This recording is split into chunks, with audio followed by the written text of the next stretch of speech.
In the book of Revelation chapter 13, after John the Revelator saw that first beast, which God used as a symbol of the papacy, in Revelations 13 and verse 11, we are told, "And I beheld another beast coming up out of the earth, and he had two horns like a lamb, and he spake as a dragon." Now we learned earlier from Daniel chapter 7 verses 2 and 3, 17 and 23, that a beast in Bible prophecy is symbolic of a political power or a nation, a kingdom.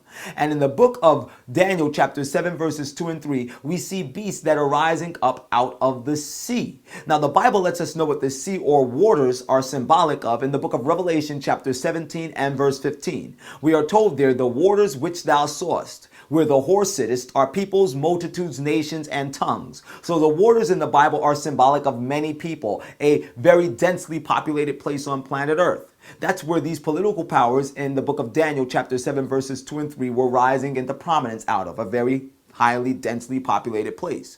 But in the book of Revelations 13 and verse 11, we're not looking at a beast or a political power or kingdom that's rising up out of the sea. We're looking at a political power that's rising up out of the earth, which is the direct opposite of the sea. So we're talking about a nation that rises into prominence in a sparsely populated place on planet Earth, in the New World. And this beast, as it rises into prominence, it has two horns like a lamb. In the book of Habakkuk, chapter 3 and verse 4, the Bible identifies what horns are a prophetic symbol of, because we are told there his brightness was as the light. He had horns coming out of his hand, and therein was the hiding of his power. Horns in the Bible are symbolic of power. So we're looking at a political power that rises into prominence in a sparsely populated place on planet Earth, and it has two powers that are like a lamb. And the Bible tells us what the lamb primarily stands as a symbol of in the book of John chapter 1 and verse 29, which tells us, "And the next day John seeth Jesus coming unto him, and saith, Behold the Lamb of God, which taketh away the sins of the world." So the lamb primarily stands as a symbol of Jesus Christ. And some of the principles associated with Jesus Christ, whom is the Lamb, are found within the book of Galatians chapter 5 and verse 1, which tells us, "Stand fast therefore in the liberty wherewith Christ hath made you free, and be not entangled again in the yoke of bondage." So two of the principles that are associated with Jesus Christ are liberty and freedom. So what we're looking at in the book of Revelations 13 and verse 11 is a political power, a nation that rises into prominence in a sparsely populated place on planet Earth. As it rises into prominence, it professes to be a Christian nation and promotes the principles of liberty and freedom, and let's just throw in justice for all. What nation do you have, ladies and gentlemen? You know who it is. It's the United States of America. And there are two great powers that lay at the foundation of the strength of our nation, which are republicanism and Protestantism. A republic, a government of the people, by the people, and for the people. And Protestantism, meaning we can worship what we want to worship, when we want to worship, and how we want to worship. But moreover, Protestantism means that we protest against the Catholic Church. From the inception of this nation, we protested against the Catholic Church. That's why this nation came into existence. The Mayflower landed on Plymouth Rock because they were escaping persecution from the Catholic Church. But what happens, ladies and gentlemen, if the United States of America stops being a republic and starts calling itself a democracy, which is a vastly different thing from a republic? What if the government of the United States of America starts taking the power out of the hands of the people and starts investing that power into the Oval Office? Well, what are you doing?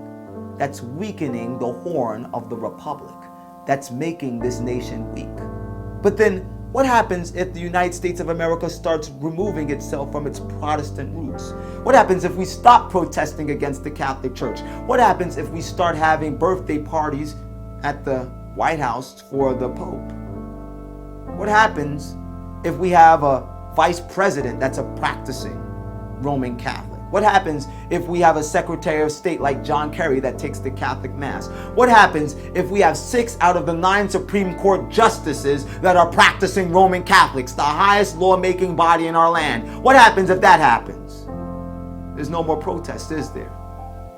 What happens if the so-called Protestant churches of the United States of America, the evangelicals of the United States of America, start saying, let's make friends with Rome, let's all kiss and hug?